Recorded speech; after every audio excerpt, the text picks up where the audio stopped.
Good Monday morning, everybody of YouTube land. It's your buddy Choppadon coming at you with another Monday edition of Chop Talk, brought to you by DFSArmy.com, your one-stop shop for all things DFS.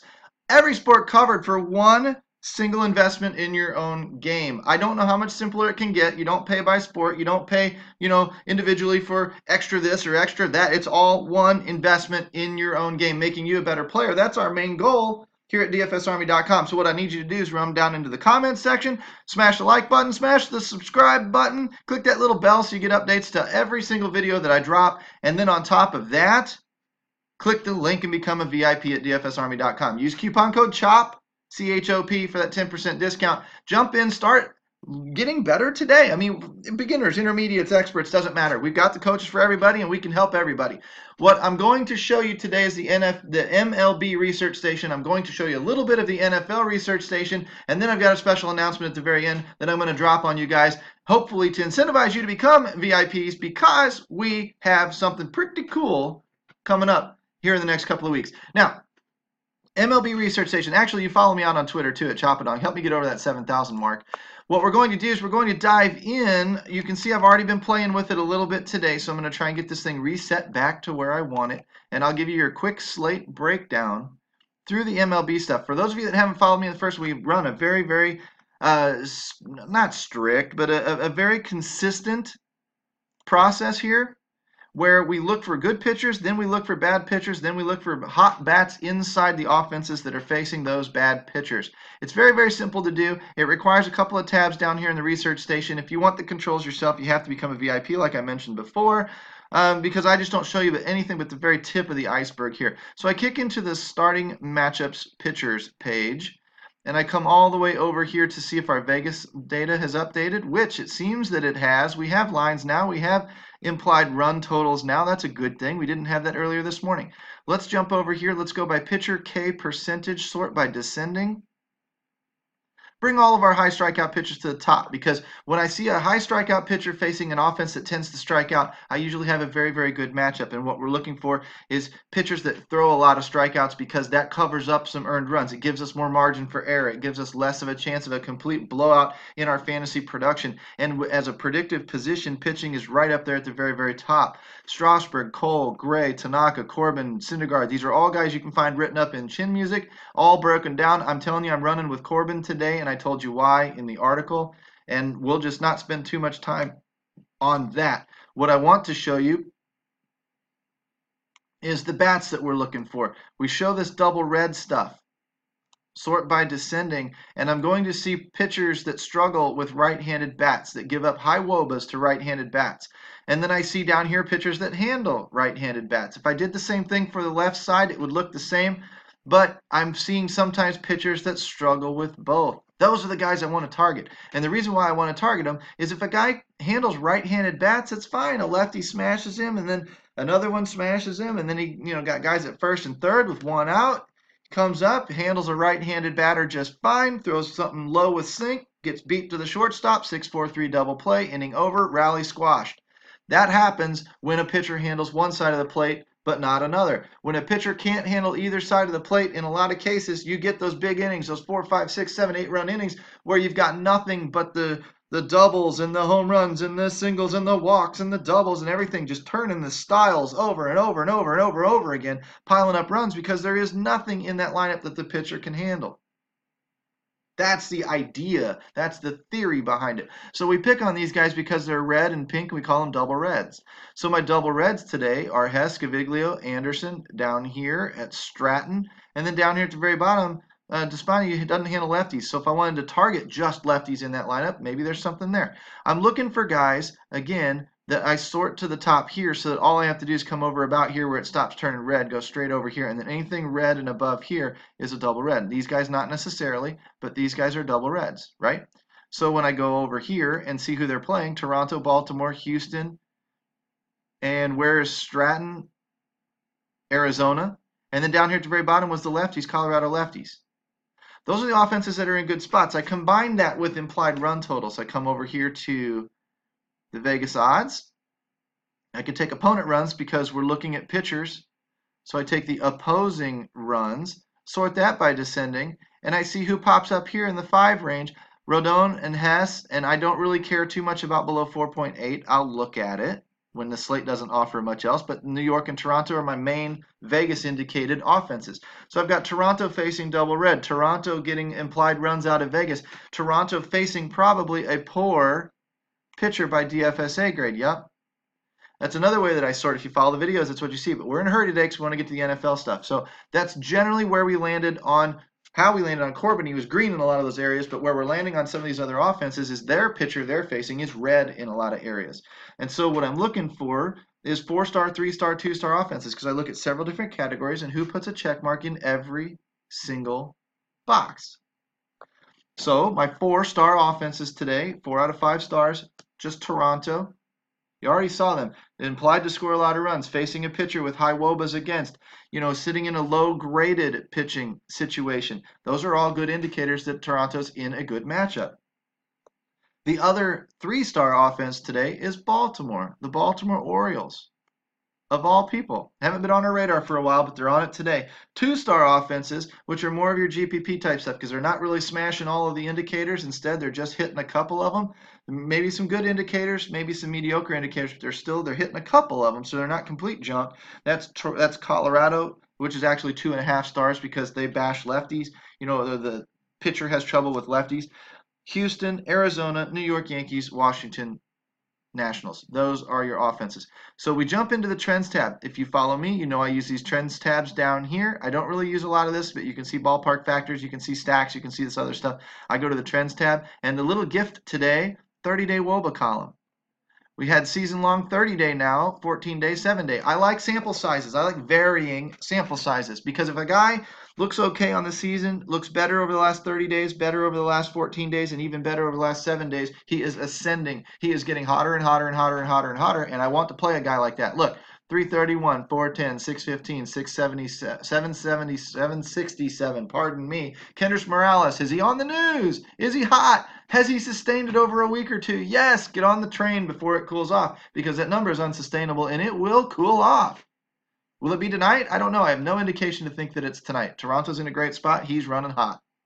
That's all you need to think about. Don't overthink this thing. In the meantime, you can find some guys who might be running a little bit hot here, not quite so hot here, and then not hot here, had a bad week. Those are guys that maybe have cooled off. They were running hot, now they're not. So we use these sample sizes to compare different time periods to tell us how's the guy trending, hence the name Trending WOBA. So we use this trend tab to sort through the number filters greater than 350 because I don't want any schlubs that are batting cold. I only want guys that are playable. Over 350 WOBA is okay. Over 400 is even better. 700 is ideal. But you're not going to find many of those guys. We need a large enough player pool that we can pick from, and we know the guys that are in good offensive spots today based on the 1-star, 2-star, 3-star, 4-star type offenses that we just signaled. We want to use as many of those guys as we possibly can, slant the odds in our favor the best we can. And so where do we start? Toronto? Let's look at the Toronto bats and see who's in a hittable position. Morales, of course, McKinney, Urena, Grichuk, Diaz. All hitting over 350. In fact, all hitting over 400 WOBAs. All playable today. Do you see Teoscar Hernandez on the list? No. Do you see Justin Smoke on the list? No. Why not? Not running hot right now. Don't waste your time. If you play, this is like a poker analogy. This is like drawing to a flush with 2 hearts on the board and 2 hearts in your hand. It's a pretty common situation. It's going to come through for you quite often. You want to make sure that the odds that the pot is laying you, the reward that you're going to get for taking that risk is positive.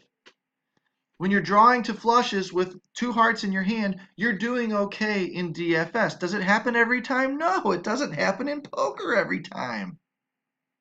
But it's going to happen a lot. And if the reward is, triple or 4 times your money, 5 times your money, 10 times your money, yes, take that opportunity every single time. But what we don't want to do is do something like this, where we've got only 2 guys batting and one of them's not that high. Take an Andrew Jones, take a Mancini or a Trumbo or somebody who's not hitting well right now, and you're gambling a little bit more than taking Toronto today. Might it work out? Sure. Baltimore's in a great spot. This is like drawing to an inside straight in poker. I've got The 6 and 7 in my hand, and the 9 and the 10 are on the board, and I need an 8. And there are only 4 8s in the deck that are going to do it for me. I've only got 4 cards that can save me, and there's 40 some odd cards in that deck. I've got a 10 to 1 shot at getting it right now. Well, I need to get paid better than 10 to 1. Don't do this in your double ups. This is not cash safe. Your reward, if you hit it, isn't enough to pay for the chase. This is one of the things that we constantly talk about inside DFS Army. I'm trying to tell people risk versus reward. The common situations go into cash games. The common situations go into triple ups and quintuple ups and things like that because they pay off often enough to make that a profitable chase. The long shot. I'm going to stack the San Francisco Giants tonight against Patrick Corbin because he's the chalk and I'm supposed to stack against the chalk. Not in cash, you're not. It's not going to happen often enough. If that long shot hits and you get that inside straight, that 8, pow! Man, that was awesome. I know that only happens about once a week when I play poker, and damn if it didn't just happen now. And then you bet, and everybody folds, and wham, you only got back double your money. That sucks butt. That means you didn't gamble correctly. I see more and more people talk about this all the time. If I see cold batters in hot situations, that's fine. Just understand the risk is higher, therefore your reward needs to be higher. That's why this is a GPP type of play. Toronto's a cash type of play. Does that make sense? That's the kind of stuff that we're talking about. That's the kind of stuff that's going to make you a better player. When I dive into Colorado, I see lefties, Blackman, McMahon. We have documented proof that Despaigne here doesn't handle lefties all that well, so they're in cherry spots. Righties are running hot, so righties are probably okay too. The whole offense looks like it's hitting over 400 WOBA, so it's in a pretty good spot. Are they a cash-safe offense? I don't know. They're just leaving Coors, aren't they, and going to LA? But either way, you've got guys that are running hot. It's an okay spot. You can run some of these guys out there. When I look at Houston, these are my playables. These guys are all in good spots. Now, Carlos Correa, I don't even know if he's starting. I don't know if he's hurt. I don't know what the hell's going on. What I know is he's not hitting 350 WOBA over the last 7 days, and I don't think that he's in a very good spot. He himself may be in a great matchup, but he isn't hitting his way out of a wet paper bag right now. So he's a risk. He's a stud player. Could he hit a home run tonight? Sure. Could he hit 2? Sure. He's a stud. But you'd better get a higher reward for that risk than if you ran a Marwin Gonzalez, Jose Altuve, Tyler White, Alex Bregman, or those types. Making sense? Risk versus reward. Arizona Diamondbacks. These guys have been on our list. The team has been on the list forever. The guys come and go. John Jay wasn't on it last week. He's on it now. Marte wasn't on it last week. He's on it now. Goldschmidt, Peralta have been on it for a while. Goldschmidt and Peralta are cash-safe players typically right now, as of right now. That might change in a week, but as of right now, they're cash-safe players. So are these other guys. They've popped back on the list. But they've been coming and going more frequently. They're a little more up and down. They're not as consistent as Peralta and Goldschmidt. New York Yankees. Voit, Robinson, Andujar, Hicks, Torres, and Walker. And then, of course, rounding out with Washington Nationals, Reynolds, Eaton, Zimmerman, Difo, whatever his name is, Rendon, and Trey Turner. Those are your playables once again. So mix and match because you don't. Some of these offenses aren't going to do well tonight. Some of them might do well tonight. But you're stacking the odds in your favor. You make a few lineups. You mix and match. Take some Washington and some Yankees. Take some Yankees and some Colorado. Take some Baltimore and Washington and throw them in a GPP. Take some Arizona and some Toronto and run it in cash. This is how you generally win this game. You want to get paid on the lineups that do well because of all of those lineups I just mentioned, 5 or 6 options, maybe only 2 of them do well. But the 2 that do well might do well enough to pay you triple. And if 2 out of 6 lineups pay you triple, you break even, and now you live indefinitely in DFS land without ever having to redeposit again. These are the types of things we coach people on inside DFS Army. That's why you need to be a VIP. That roughly is the 7-game slate tonight. Let's kick over into the MLB NFL research tab. Spend a couple of minutes there. Click on Fanduel. And let's walk through a little bit of this.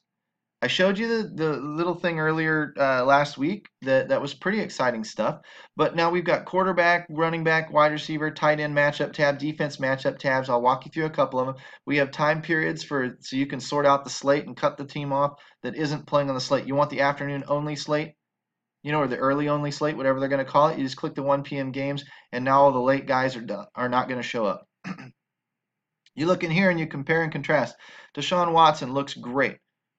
FD and DK salary aside, you just kind of start looking for things, projected points, value, rank. His value ranks changed. This has changed just since Friday.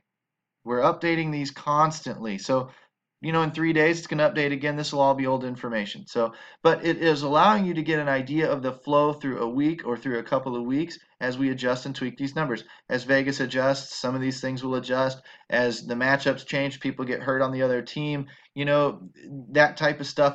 Houston and New England play each other. If all of a sudden New England's defense falls apart, Deshaun Watson's going to be an even stronger play, right? We don't know what's going to happen between now and opening day still, but we're just watching and monitoring things as they go.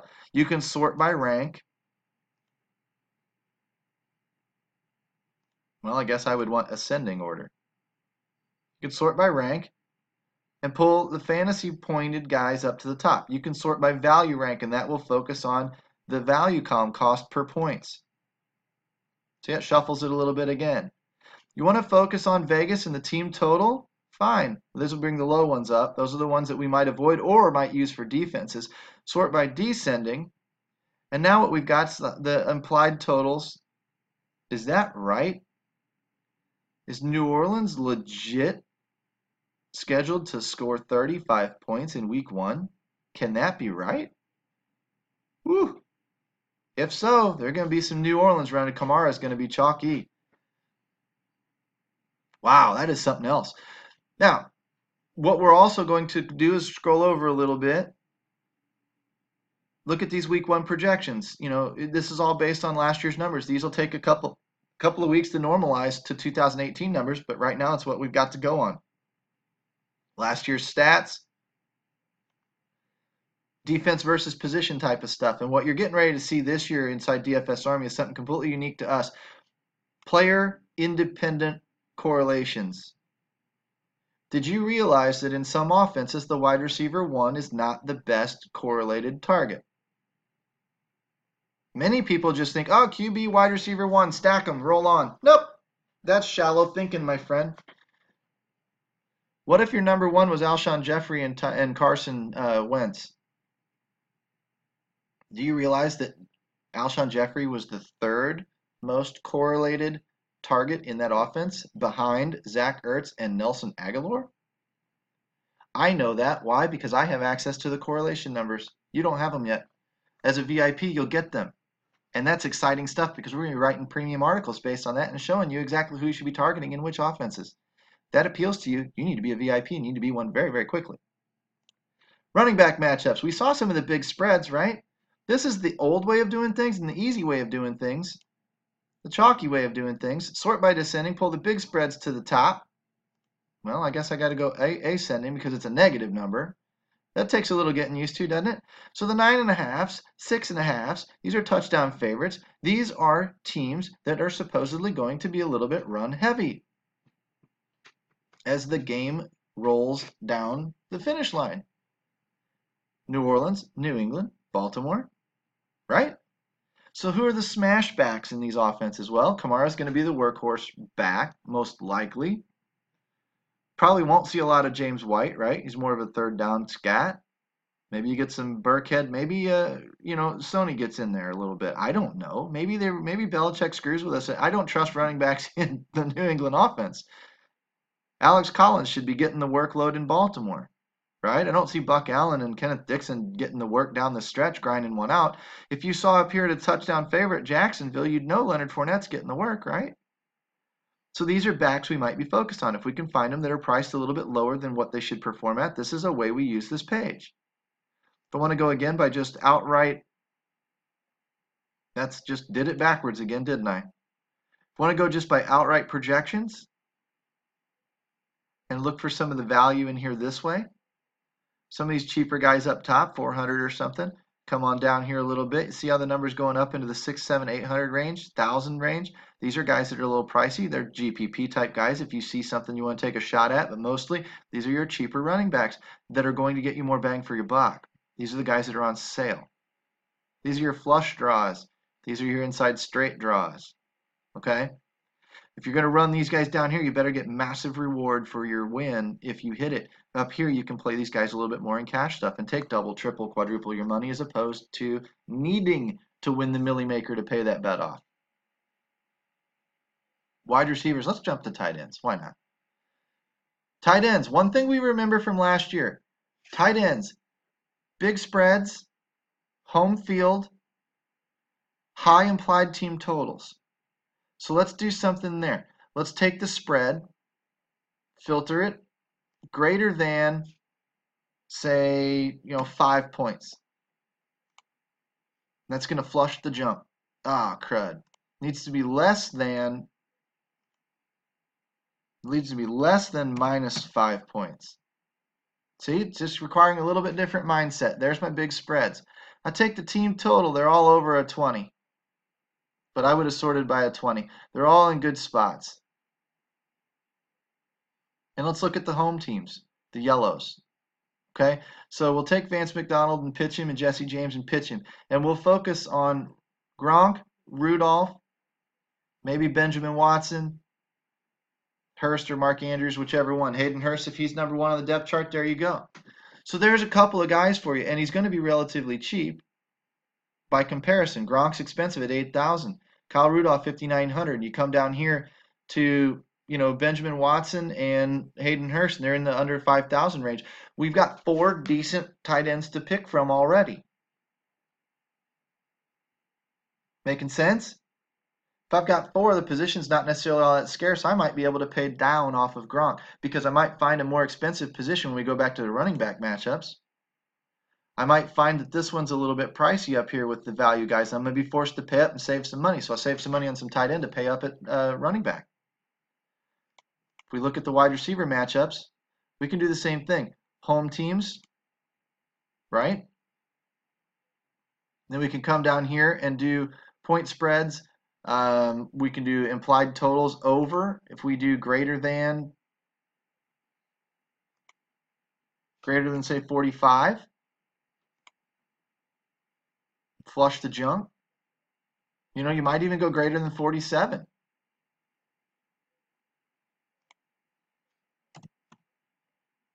But I'm going to use these filters to weed out the fluff. I'm going to take this team total, and I'm going to say also, I'm going to pile a filter on top of a filter, and I'm going to say greater than 21. And now I've cut my list down. There's my receiver core. Now, do I have any cheaper guys in here? Got a few. These are 2s, 3s, 4s, whatever, but my big cash guys are up here.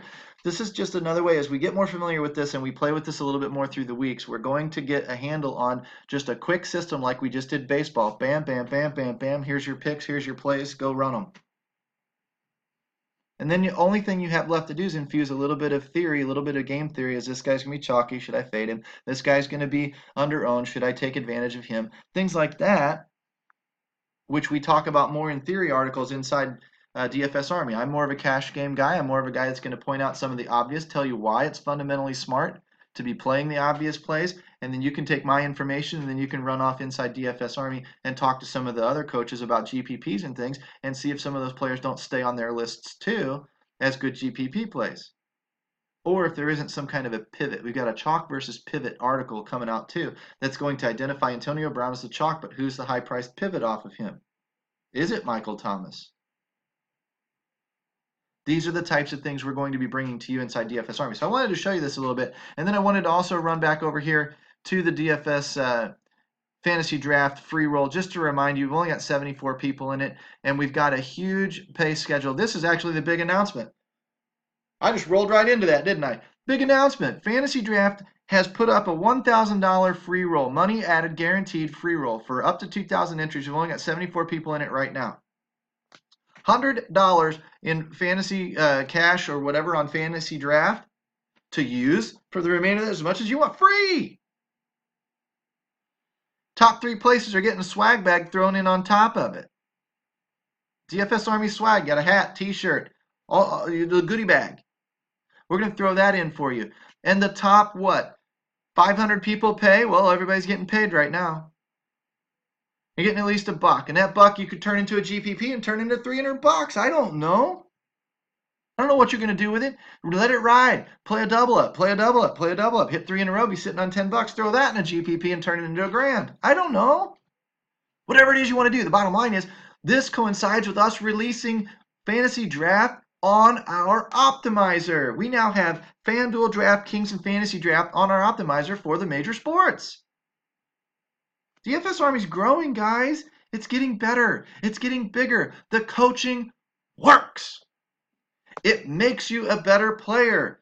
You invest in yourself and we'll take it from there. And we give back to the community as much as we can too. Look at this. We've just dumped in $1,000 into this fantasy draft credit. Now, fantasy draft did that. We dumped in the swag bags, but we had the clout to pull it off. Influence matters, guys. Keep tweeting us on Twitter. Keep passing me around on YouTube. Keep spreading the word. Keep telling your friends in your fantasy leagues that you're a member of the DFS Army and you're becoming a better player and you're coming for that damn trophy over there this weekend when you draft. Because we're going to help you get it. And we're going to help you play DFS better. And it doesn't matter if it's NASCAR or MMA or NFL. It doesn't matter. We coach all of the sports. We have content and tools for all of the sports. And we're only getting better. I've got a few more tricks up my sleeve, things I'm releasing to you guys very, very slowly.